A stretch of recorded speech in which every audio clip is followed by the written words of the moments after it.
Welcome back. The International Monetary Fund's latest World Economic Outlook report says India remains a bright spot amid a slowing global economy. The fund sees global growth slowing further in 2023 amid some signs of resilience and reopening of China. Also says the fight against inflation is starting to pay off. Ritu Singh is joining us with all those details. Ritu?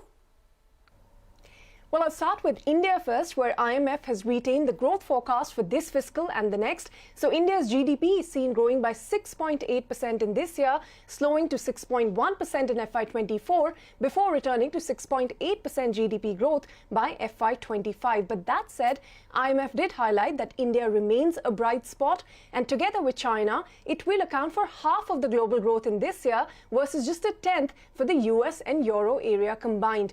Global growth is projected to fall from about 3.4% in 2022 to 2.9% this year before it rises to 3.1% in 2024. Now, while the forecast for this year is 20 basis points higher than earlier estimated, it is still below the historical average of 3.8%.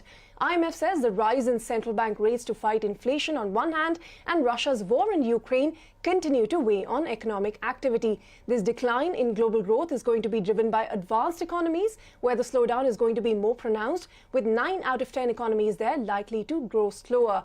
The emerging market and developing economies growth is estimated to have bottomed out in 2022 itself.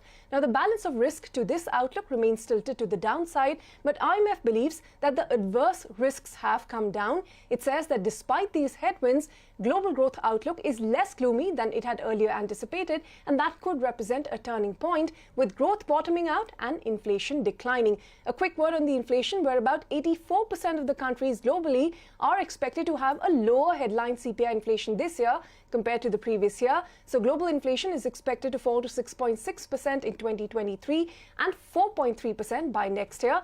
Oil prices projected to fall by about 16% and non-fuel commodity prices by 6.3% on average, according to the IMF.